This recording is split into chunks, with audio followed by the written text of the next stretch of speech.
So vile nimewaeleza, the moment we make 2027 about tribe, we have lost it before we begin. The moment 2027 election is about this tribe versus that tribe, or a coalition of this tribe and this tribe and this tribe versus that tribe, we've lost it. There is no tribal alliance that can beat President William Ruto in that election. Hakuna hata tuungane aje na kabila gani ama kabila gani na gani. There is no tribal alliance that can defeat President William Ruto in that election. And this guy needs to go home. He even needs to go home earlier than 2027. But the moment we make the movement about tribalism, we will be playing his game. How did President William Ruto manage to kill this Gen Z movement?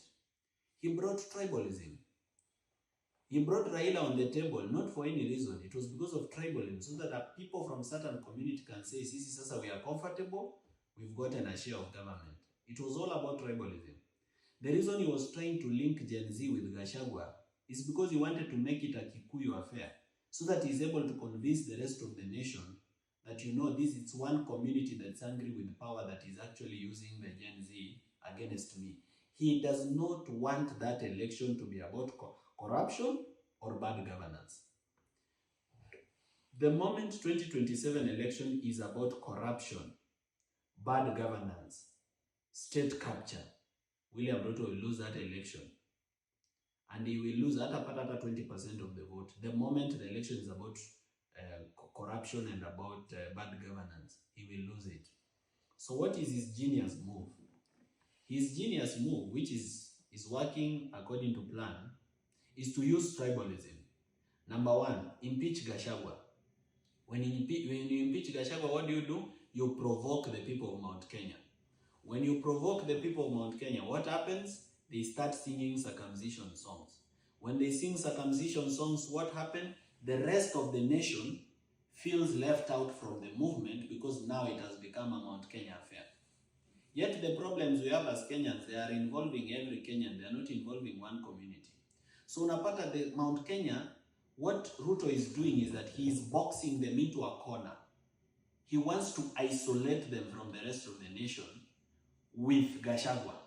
So they have Gachagua, but they are isolated from the rest of the country. It's very difficult for Gachagua to convince other Kenyans who are not from Mount Kenya to vote for him, because other Kenyans have this perception that Gachagua is tribal. Even if probably you know him better and maybe you've met him and you know he's not tribal, perception is everything. This guy, people think that he is tribal. So it's very difficult to sell him outside Mount Kenya.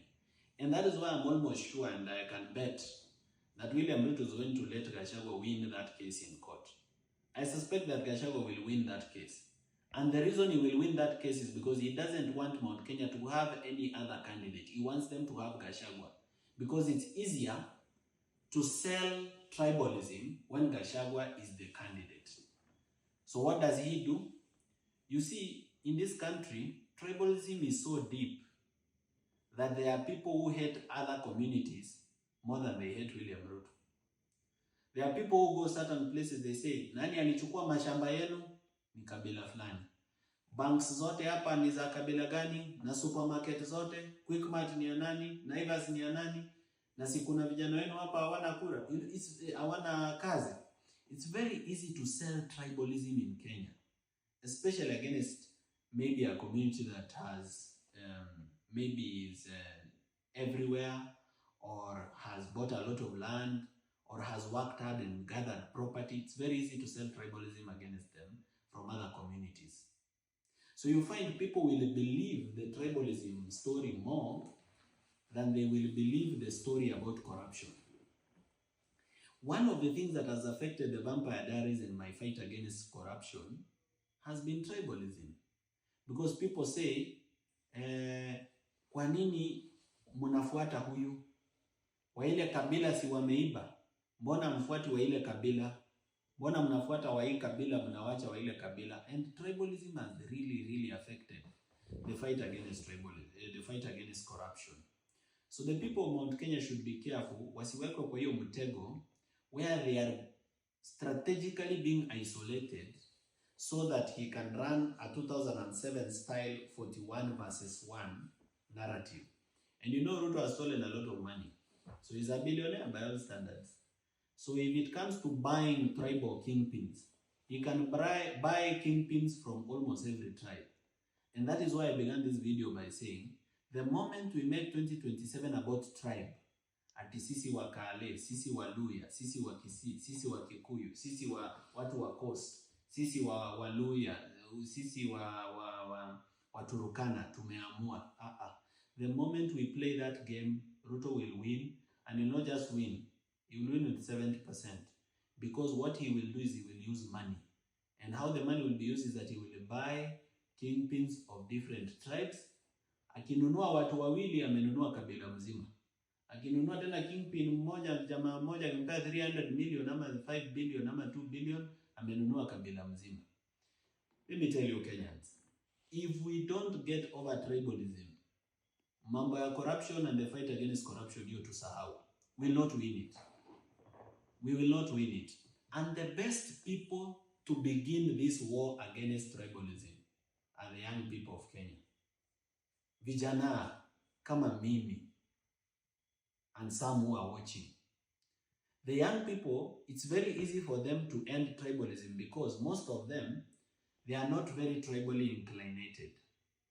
Secondly, some of them come from families where mother is from this tribe and father is from the other tribe. Mother tongue ilitolewa kwa school curriculum, so some of them don't even speak their mother tongue. So it's easier to make the young population tribeless. It's easier for the young people to unite non-tribally than the older generation because of their experiences and because of the life they've lived in this country. So we as the young people, we have a responsibility to chart a new future. And we are requesting our parents to support us so that we begin a new future that does not have tribalism. So when you look at me as Morara, don't look at me on the basis of my tribe. Look at me as a young person like you, a Kenyan suffering like you, who needs a better Kenya for you and for me to have a better place. If we do it that way, and I can tell the youth, if they unite, they don't need money. If they unite, William Ruto cannot rig that election. Because for sure he's going to own the IEBC. Commissioners are under tukuwa wake.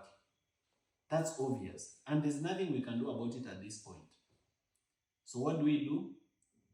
We need the youth to unite, because when the youth are united, hawezi ambiwa atipiga kura waende nyumbani, watachunga kura. And we need certain communities to tone down on the tribal rhetoric and join the rest of the nation in saying Ruto must go and we need good governance. Because when they make it about them, they exclude the rest of the nation. And when they exclude the rest of the nation, it is now easy for William Ruto to pick those people and run a 41 versus 1 kind of narrative. So that is something that needs to be thought of very keenly, and how we can avoid that tribalism by uniting against bad governance. And if we unite, even if it's tomorrow, even if it's next week, even if it's next month, then he doesn't have to reach 2027. He can be removed even before 2027. He can resign before 2027. But if we are not united, he's going to play our tribalism against us. And mark my words, if William Ruto wins a second term, it's going to be the William Ruto or the Ruto family is going to be in power for a very long time. Because they will have stolen so much money, they will be very insecure without power. They will not let that power go easily. So that's something we have to be very, very keen about. Adwa morima morajibwa. Mumenisikia? Yes, that is what I'm trying to tell you. And if you want to know that I'm right, skiza speeches za Ruto. Unajua Ruto is very predictable by the way. Najua, I know the guy. Just listen to his speeches for the last 1 month. There is one sentence that will not miss in any of his speeches. And that sentence is, nyenye mnataka tuungane ama tutengane. That sentence, you will find it in every single speech that he has made for the last 1 month. Why? Because he is on a mission to unite the country, but not the country with Mount Kenya. He knows that Mount Kenya will not vote for him. So he's on a mission to unite the country, but to exclude Mount Kenya, then unite the country versus Mount Kenya.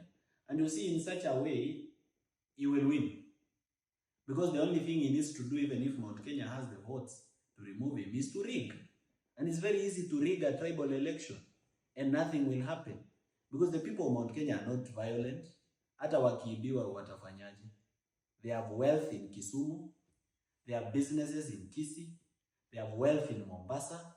They are the community that cannot begin violence. So they are the community wenye wakinyang'anywa inabidi watulie. So the best chance they have is to tone down and work with all other communities so that they work together as Kenyans against tribalism of President William Ruto. I want to tell you guys something about Embu. I remember you saw the video when I was speaking about Embu. I was a bit nilikuwa huko juu. You know, William Ruto it's not that he did not know that he will be shouted at in Embu, or that he will heckle him. He knew very well. Ruto alikuwa anajua akikuja Embu atakuwa heckled. The question is, why did he come? Why? He came because he needs the heckling. Remember, kuna watu Rift Valley wameanza kufunguka macho. Wameanza kuona huyu mtu ni wetu, lakini alipewa kiti, ameanza ku bad governance. So why does he come to Embu to be heckled? Because when you heckle him in Embu, the people in Rift Valley who are against him, they come back to him. Wanasema, mtoto wetu hata kama ni mbaya, sisi tutakaa na mtoto wetu. Hamuwezi mfanyia madharau hivyo. That is what he was looking for. He was looking for sympathy. He was consolidating his base. Unajua saa ingine hii kitu inakuwa ni kama ni mchezo wa sinema. Mnafikiria nyinyi ndio audience, kumbe audience iko mbali. Right now, if you go through Rift Valley, there is something that Rift Valley MPs are saying in funerals. Kena wabunge wa bonde la ufa, the latest being Honorable Kamket, wanasema nini Rift Valley? Kila matanga yenye wanaenda wanasema, Kenyatta alikuwa rais, kulikuwa na majaribio ya mapinduzi. Hapana. Moi alikuwa rais, si kulikuwa na majaribio ya mapinduzi 1982? Kibaki alikuwa rais, kulikuwa na majaribio ya mapinduzi? Hapana. Uhuru alikuwa rais, kulikuwa na majaribio ya mapinduzi? Hapana. Ruto amekuwa rais, ni nini wanataka kusema ati kuna majaribio ya mapinduzi ya Gen Z? You see that? Then he goes ahead and says, ni kama sasa imekuwa kwamba rais akiwa mkale lazima wajaribu kumtoa uongozini kwa nguvu. And let me tell you, that propaganda is selling. It is selling like hotcake.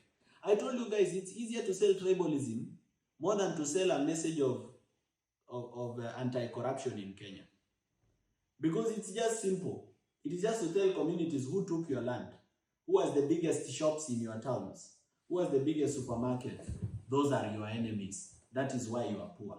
Which is very foolish thinking, but it is the thinking that Kenyans believe. Do you guys know that there are communities in Kenya that cannot let you marry their son or marry their daughter?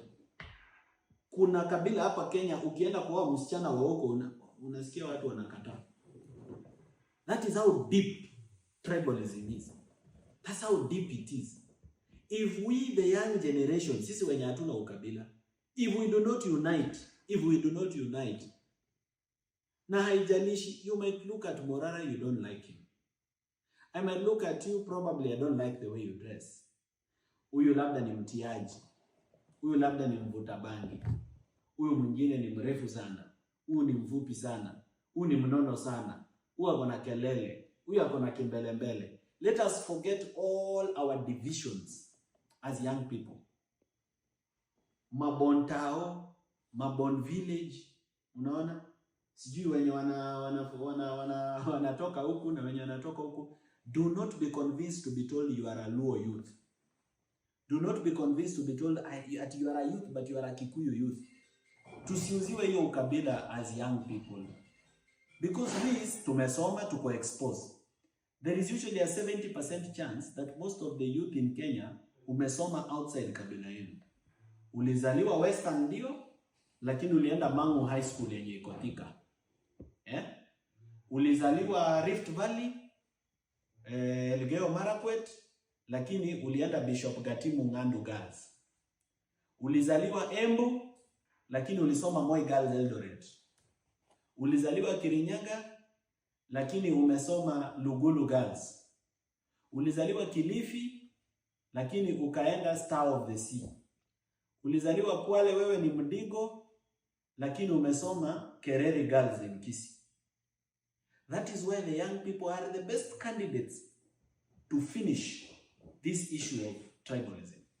Me, I was so happy when I heard that Dr. Fred Matiang'i is running for that. I was so happy. No, people usually think I was not happy. I was so happy because now he will be the Kisii candidate. Let him come, let him be made a warrior, spokesman of the community, akue candidate ya hiyo kampeni. Mimi nibaki hapa katikati hapa, where I can now unite the youth tribelessly on the basis of no tribe, but just on the basis of the ideals of good governance. If we, the young people of this generation, don't fit tribalism, my friend, even our kids will be very angry at us. Watoto wetu watakuwa natuuliza maswali why we messed up the country for them when we had a very good opportunity. Kwa hivyo wewe, a young person, ushafika 18, umemaliza form 4, umemaliza campus, ama uko job, uko 35, uko nini, majenzi, ma millennials, msikize vizuri. You have a good chance to end tribalism. Mkianza kufuata ma kingpin wa kabila yenu, you are finished.